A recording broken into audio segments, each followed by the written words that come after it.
The real tragedy of the poor is the poverty of their aspirations.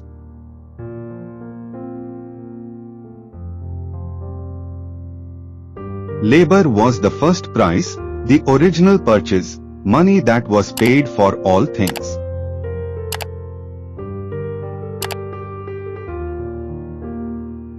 The propensity to truck, barter, and exchange one thing for another is common to all men, and to be found in no other race of animals. No society can surely be flourishing and happy, of which the far greater part of the members are poor and miserable.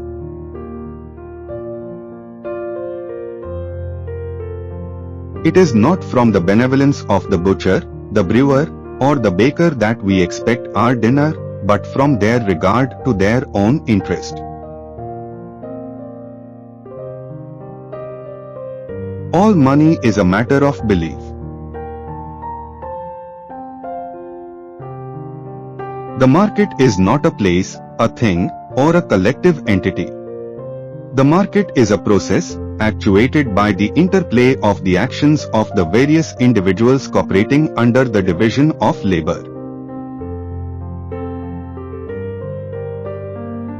The theory of moral sentiments is the foundation of all human knowledge and science.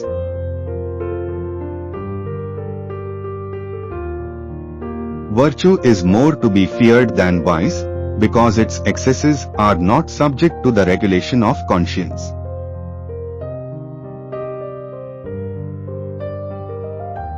The first duty of government is to protect the property of its citizens.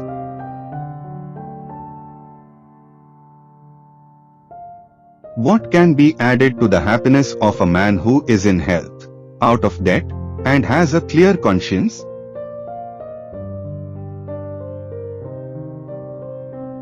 Happiness never lays its finger on its pulse.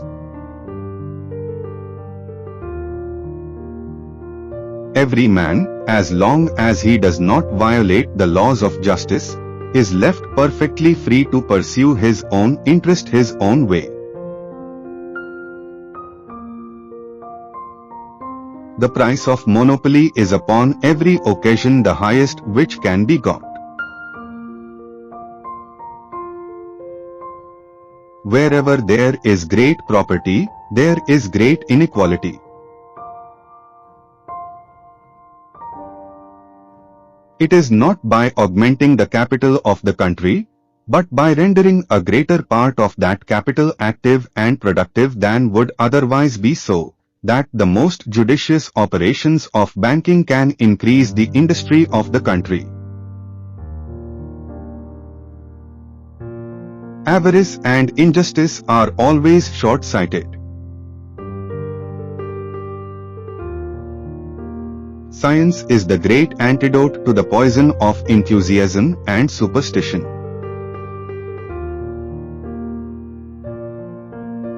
The man of system, on the contrary, is apt to be very wise in his own conceit, and is often so enamored with the supposed beauty of his own ideal plan of government, that he cannot suffer the smallest deviation from any part of it. To feel much for others and little for ourselves, to restrain our selfishness and exercise our benevolent affections, constitute the perfection of human nature. What is prudence in the conduct of every private family can scarce be folly in that of a great kingdom. The habit of sauntering, and of indolent careless application, which is naturally, or rather necessarily acquired by every country priest, as soon as he is promoted to a bishopric, very seldom leaves him. The subjects of every state ought to contribute towards the support of the government, as nearly as possible, in proportion to their respective abilities.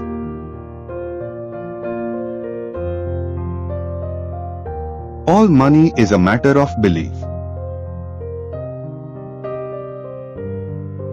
In general, If any branch of trade or any division of labor be advantageous to the greater part of the society, the natural course of things will establish it, though not in every particular town and place, nor for every individual person.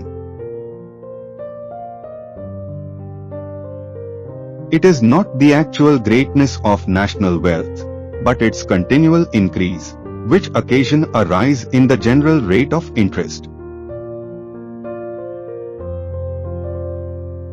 The great source of both the misery and disorders of human life seems to arise from overrating the difference between one permanent situation and another.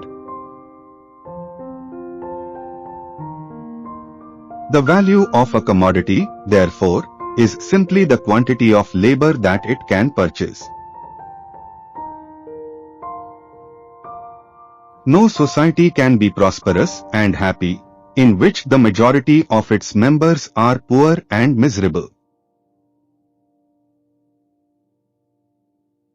The most important and most neglected function of government is the protection of private property. It is not the benevolence of the butcher, the brewer, or the baker that provides dinner, but their self-interest.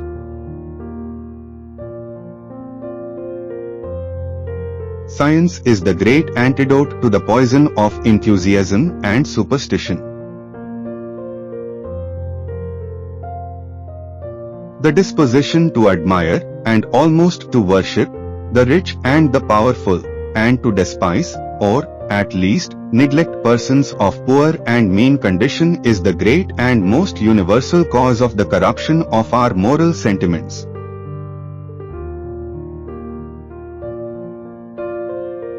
The real price of everything, what everything really costs to the man who wants to acquire it, is the toil and trouble of acquiring it.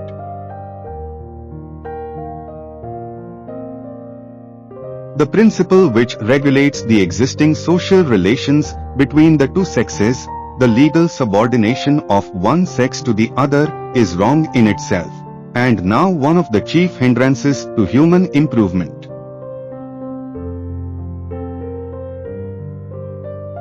Wherever there is great property, there is great inequality.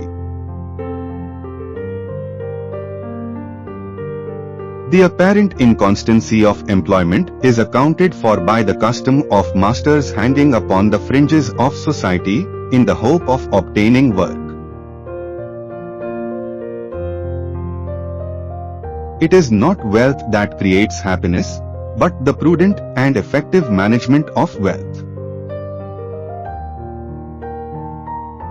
Man is an animal that makes bargains.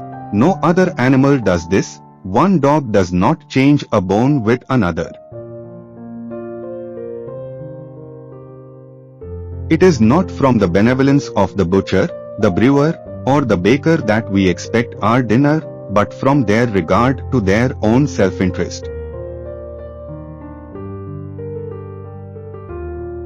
The business of a philosopher is to make the ideas of mankind more simple and more comprehensible, to make them less confused and more consistent. In early ages of the world, priority of birth is considered as of paramount importance. By an almost inevitable necessity, the rich are led to look upon the poor as their natural enemies. Liberty, too, must be limited in order to be enjoyed. The wages of labor are the encouragement of industry, which, like every other human quality, improves in proportion to the encouragement it receives. The first thing I would do to improve our economic situation would be to stop the government from intentionally rewarding failure.